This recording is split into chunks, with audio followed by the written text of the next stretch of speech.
아산발령 구술 자료 수집 사업 그 최향생 모시고 인터뷰를 진행하도록 하겠습니다. 지금 시간은 11시 8분입니다.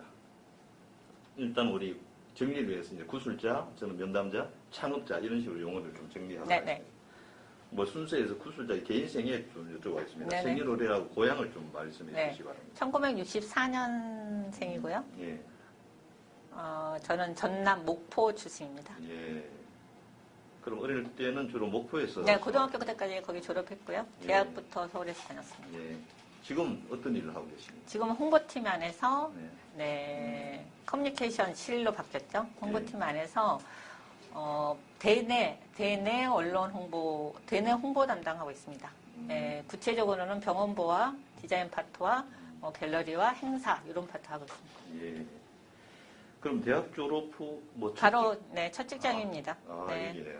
지금 횟수로 33년째 근무하고 있습니다. 거의 뭐 최고참이겠네요. 네. 직원 중에서는? 네, 거의 연수로는 그렇습니다. 지금 뭐 이 아산재단 병으로 오려고 생각한 이유는 무엇이죠? 그냥 우연히 오게 됐는데요. 아산재단이라는 이름 자체를 모르고 있었고 학교 다닐 때는 이제 그때는 현대그룹이라는 이름으로 병원에서 공고가 나갔었어요. 그 89년 오픈 예정으로 직원을 뽑았습니다. 그래서 88년도 제 기억으로는 11월 정도에 10월, 11월 정도에 병원 그 직원 뽑는다는 홍보가 광고를 보고 대기업에서 운영하는 곳이니까 라고 생각하고 저는 이제 신문방송학과 출신이기 때문에 광고회사 아니면 PR 회사 뭐 정도 가고자 하는 마음이 있었고 그게 안 되면 대기업 홍보실을 가겠다 이런 마음이 있어서 뭐 거기도 뭐 마찬가지 아닐까? 그러니까 구체적으로 모르고 들어왔습니다. 네. 그럼 구체적으로 몇월 며칠부로 여기에? 지금 제가 발령 받기는 1989년 2월 1일 발령입니다. 2월 1일자? 네네. 그러면 병원에 딱 발령받아 딱 왔을 때 첫 분위기가 좀 어땠습니까? 서간 짓고 있었고요. 제가 면접하러 왔는데 그 88년 11월에 면접을 했던 걸로 기억합니다. 근데 면접하러 왔는데 서간 1층에 로비가 공사가 아직 안 돼 있었어요. 그래서 천정 마감 공사하고 있었습니다. 그 뻥 뚫린 로비인데 그때 서간 2층, 지금은 이제 다른 곳으로 변했는데 서간 2층에서 그때 부원장단이 면접을 하셨던 걸로 기억합니다. 그럼 주로 그때 이제 신입사원 때 맡은 분야는 홍보 담당을 뽑는다고 그래서 왔었고, 홍보 담당을 뽑는다? 아마 다른 뭉뚱그려서 관리직 뽑는다고 그랬으면 아마 지원 안 했을 겁니다. 홍보 담당을 뽑는다? 네. 홍보 담당 0명 이렇게 돼 있었어요. 그럼 홍보 담당 몇 명을 뽑았을 것 같아요? 그때 한 명 뽑았습니다. 혼자? 네. 그럼 그 일을 계속 홍보? 네. 계속 홍보 일을 했고, 만약에 홍보 일을 안 했으면 병원에 이렇게 오래 있지 않지 않았을까라는 생각을 하기도 합니다. 일단 그 당시 분위기를 보면 아산재단이 있고 그 안에 병원. 네, 지금도 그렇죠. 조직상으로는. 근데 그때만 해도 아산재단은 몰랐습니다. 제가 병원에 올 때만 해도. 그럼 그때 만약에 이제 홍보라든가 어떤 이게 병원도 파트가 있을 거 아닌가요? 네네. 그러면 우리 구술자가 속했던 그 부서 인원은? 관리부서였고요. 그때는 다 통합으로 돼 있어서 총무, 인사 저는 기획실 소속이었고 그때는 홍보팀이라는 자체가 아예 없었습니다. 그래서 기획실 안에 홍보 담당.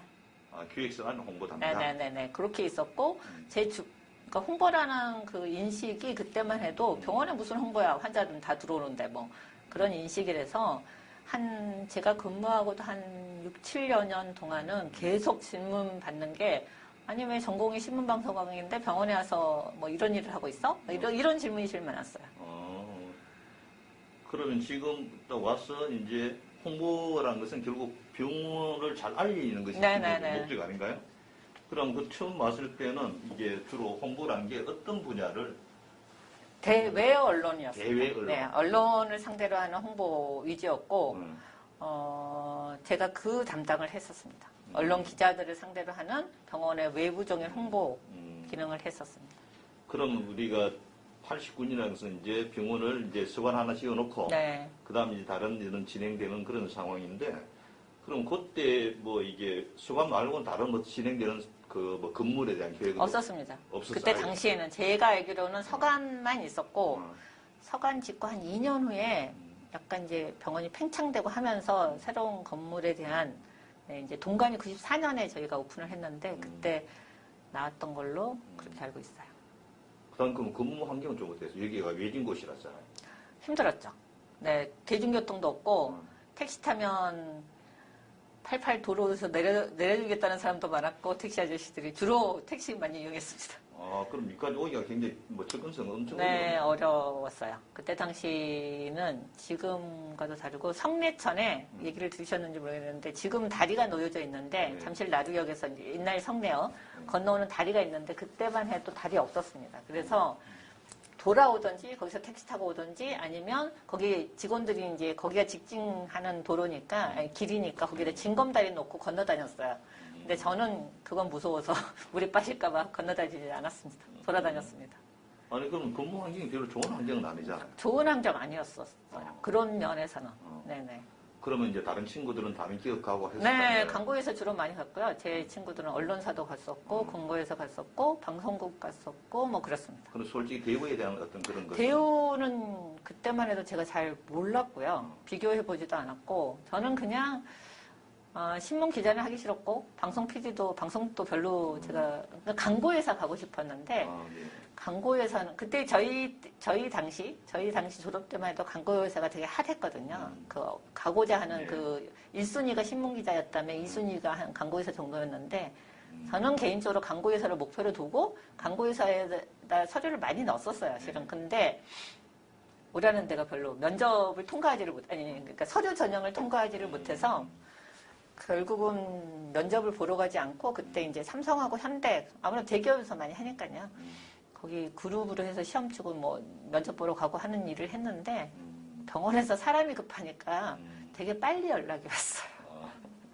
합격했다. 와서 빨리 근무해라. 그리고 그럼 구술자가 생각하는 그 당시 이제 홍보 담당을 했으니까 이 병원의 어떤 인원 규모는 좀 어느 정도였습니까? 그때 서간을 했을 때 제가 알기로는 한 1000명 정도 규모였어요. 그래서 1000명? 네네 뭐 간호사 의사 다 합해서 다 포함해서? 네 그래서 그때 당시만 해도 서로 너무 잘 알고 있었어요. 1000명이 꽤 많은 숫자잖아요. 많은데도 그때 당시는 되게 지금에 비하면 지금 8,000명이 넘으니까요. 지금에 비하면 굉장히 그래서 그때 당시에 얼굴을 알았던 지금은 이제 퇴직을 앞두고 계시는 분들이죠 대부분 예. 그분들하고는 지금도 가끔 만나도 네, 좀 친밀감이 있으세요 아무래도. 초기니까 아무래도 이제 부닥치는 네, 대면도 많이 했고, 그리고 제가 이제 홍보 담당자고, 유일한 홍보 역할을 했기 때문에, 여기저리 엄청 다녔죠, 그때는. 그래서. 그럼 설립 당시 병상 규모는 어느 정도? 병상 규모는 아마 정확한 데이터는 지금 예, 책자에 예. 다 나와 있을 텐데, 천병상 조금 안 됐던 걸로 기억을 하기는 해요. 그 천병상이라는 것은 저희들은 감이 안 잡히니까 그때 그 당시에 또 우리나라 병원 큰 규모였습니다. 규모였다. 네, 네. 그때 뭐 이 정도 규모면 굉장히 큰 규모였어요. 지금처럼 뭐 단일 병상으로 최고의 병상수를 가진 병원은 아니었지만 뭐 세브란스도 있고 하니까요. 그리고 강남 성모병원 같은 경우는 이제 한 장소에 있는 게 아니라 군데군데 이제 여러 개의 브랜치가 있기 때문에 거기는 이제 병상수 좀 다르지만 이렇게 한 곳에 모여 있는 병원으로서는 크다라고 그때도 했고 이제 아무래도 그런 병원들에서 견제했죠. 그러면 일단 우리 서울중앙병이 생기기 전에 지방의 지역의 그 병원도 있었잖아요. 네네네 있었습니다. 그럼 그것도 같이 홍보가 됐어요? 아니 그건 없고 저는 서울중앙병원 그때 당시 이름으로 중앙병원에 안에 있는 홍보로만 왔었습니다. 대회 뭐 이런 네네네. 그때 당시만 해도 지방병원은 홍보 개념 자체는 아예 없었고요. 제가 서울아산병원, 서울중앙병원에 왔을 당시만 해도 병원의 홍보 인력을 뽑는다는 거는 그 누구도 생각하지 않았던 거예요. 그래서 이 병원에서 그래도 현대라는 대기업에서 운영하는 병원이니까 뭐가 좀 다르구나 이렇게 생각을 했었던 것 같아요. 그 일반인 보면 병원 홍보라는 게 우리랑 좀 거리가 멀거든요. 사실. 네네네네. 그리고 주로 대외 업무라 그러면 언론사인데 네네. 그러면 병원에서 일어나는 뭐 사소한 큰 일들은 다 이제 보도자를 내는 네네네 그런 맞습니다. 시스템이에요. 네. 예, 주로 초창기에는 병원이 이제 처음 생긴 신생 병원이니까 알리는 우리 아산병원, 그러니까 우리 뭐 이런 병원이에요. 그리고 이제 어떤 의료진에 대한 홍보를 하면 우리 의료진 이런 의료진이 있어요. 어떤 장비가 요즘 뭐 장비 홍보는 거의 안 하지만 어떤 장비가 들어오면 이게 뭐 국내에서 처음 들어온 장비예요. 뭐 이런 이제 홍보성 그 기사를 배포하든지 뭐 그런 역할을 했었죠. 그럼 초기에 제일 많이 어떤 기억에 제일 많이 쓴 내용은 어떤 내용이에요? 제일 많이 쓴 거. 장비 속이 좀 많이 나갔던 것 같고요. 어떤 의사에 대해서 의뢰가 들어오면 언론사에서 누구누구 의사 뭐 글 써주세요. 뭐 이렇게 하고 그러면 이제 그런 거 청탁받아서 중간에 이제 제가 역할을 했었고 또 초창기에는 방송 프로그램을 저희가 많이 나가려고 이름을 알려야 되니까요. 홍보가 제일 중요한 게 병원 이름을 아무도 모르고 이제 생긴 병원이고 저희가 또 지리적으로도 굉장히 열악한 위치에 있었기 때문에 병원을 알리는 게 한 2, 3년간의 목표였어요. 그러니까 병원을 알릴 수 있는 모든 수단을 강구하는 거였죠. 그러니까 방송, 제 기억으로는 무슨 굉장히 그 오락성 있는 프로그램에도 만약에 의료진이 출연할 기회가 있으면 의료진 섭외해서 출연시키고 이런 역할들을 이제 했었죠. 당시. 그러다가 이제 거의 뭐 한 1년 채 안 돼가지고 또 어마어마하게 큰 어떤 위기가 오는 게 이제 대홍수죠. 네. 홍수가 났는데 그때 어떤 이 병원의 어떤 그런 이게 환경들이 있잖아요. 네. 환경과의 관계라는 그 어떤 이게 조건들은 구자 생각하는 것은 좀 어떠했습니까? 이 부분, 이 위치가 저는 하룻밤 잔 사람이거든요. 숙제 다 했을 때 나가지를 못했어요. 물이 갑자기 들어와가지고. 그래서 아마 그때 당시에 근무했던 사람들은 다 수제 얘기를 해요. 우리가 그때 다 속으로는 망했구나라고 생각했거든요. 우리 그렇게 거의 1층에 제 종아리 정도 높이니까요. 지하는 다 찼고, 근데 이제 눈으로 현장에서 보고 지금은 건물이 지어진 그 앞에 지금 융합연구관, 교육관들은 그 앞에 다 공터였고 주차장이었거든요. 그래서 거기 이렇게 차들이 둥둥 떠다니는 것들이 다 보였어요. 그래서 근데 그게 완전 순식간에 밀고 들어온 거였거든요. 근무하러 왔는데 아침부터 장마비가 엄청 내렸는데 근무를 하러 들어왔어요. 들어오고 나서 한 2-3시간 만에 그 현상이 막 나타나고 못 들어오는 직원들이 있었어요. 아침 출근을 못하는 직원들이. 그래가지고 눈으로 직접 보면서 막 물이 차오르고 막 이런 거 보고 나갈 수가 없어갖고 밤을 여기서 새고 온통 불도 꺼지고 이제 막 그렇게 하고 환자들 입원해 있는 상태 이런 거 보면서 그때 와 이제 속으로는 직원들이 이제 큰일 났네. 1년밖에 안 됐는데 우리 망했네 라고 생각을 했죠.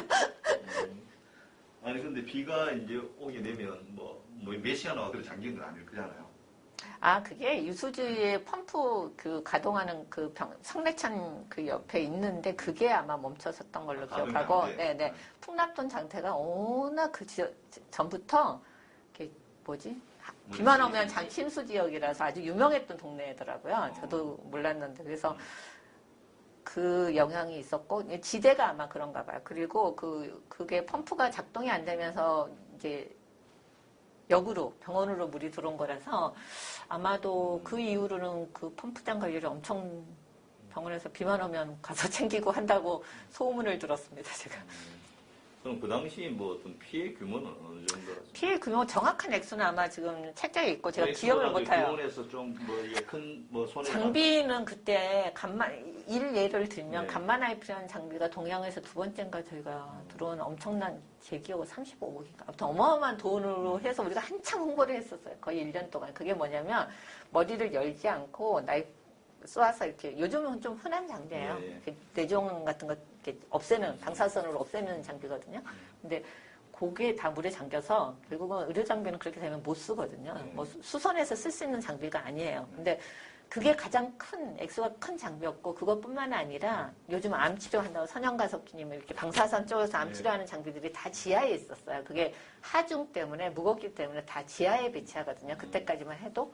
그래서 그 장비들 다 잠겨서 결국은 다 다시 구입해야 되는 어마어마한 피해였죠. 그렇다면 이제 이 병원이라는 것은 환자들이 또 많잖아요. 네. 그렇게 되면 이제 지하에 잠겼던 이제 배전 시설 다 잠겨버리면 그 환자들은 어떻게 해요? 병원은 별도 가동하는 발전 시설이 있어요. 그래서 응급 수술이나 이런 거는 뭐 대충 다 마무리해서 나왔던 걸로 알고 있고, 이번 환자들은 이제 그게 안 되는 거예요. 뭐 전기 라인 꼽아갖고 이렇게 산소하고 막 이런 것들이 안 돼서 펌프, 사람 손으로 하는 그 엠브백이라고 있거든요. 그걸로, 그러니까 뭐 돌아가면서 하는 상황이 생기고 그래서 정말 지금 생각해보면 환자가 한 분도 사고가 나지 않은 게 정말 천만다행이었다라고 생각하는 거죠. 근데 어쨌든 그 이게 복구가 바로 안 되는데 그 네. 환자들은 계속 환자 이송했습니다. 어디로? 이틀 만에 각 서울 시내 병원들을 그 책자에 보시면 수질 부분이 딱 별도로 나오거든요. 네. 10년 사이에 좀 자세히 나와 있는데 보시면 그 각 해당 병원으로 다 병상이 있는지 연락해서 병원에서 응급 환자부터 먼저 보내고 해서 그 수제 다음 날부터 시작해서 다음 날인가 그 다음 날인가 해서 그 고무보트에 환자를 다 직원들이 태워서 분류해서 환자 증상별로 다 분류해서 그거를 했습니다. 의사, 간호사 다 붙여서 앰뷸런스 실어서, 그러니까 앰뷸런스가 지금 바라면 그 88 뒤 병원 뒤 도를 쫙 대기하고 있었어요. 그래서 그 물이 요만큼 찼으니까 고무보트로 거기까지 올려서 환자를 올려보내서 거기서 다 실어서 다른 병원으로 가고 그 간 환자들 이제 그 계속 병원에서 케어하면서 네. 다른 병원 가더라도 네네네 그 연락하고 뭐 했던 걸로 알고 있고 그다음에 그 환자들 퇴원할 때 그 비용 전혀 정산 않고 다 보냈습니다. 입원 환자들 네네 돈 받지 않고 굉장히 큰 결단을 한 거죠. 그런데 나중에 얘기 들어보니까 업무팀 얘기 들어보니까 그 환자분들이 다 제대로 하고 그중에 아주 적은 수만 비용을 납부 안 했다라고 하시더라고요. 그냥 가시라 했는데도 네네. 본인들 스스로 이제 네네. 납부하고 갔다는 거죠. 나중에 병원 복구하면서. 그러니 그때는 이제 홍보 업무를 계속 하고 있었는데 네네. 이제 위기 상황이잖아요. 네네. 그래서 본인은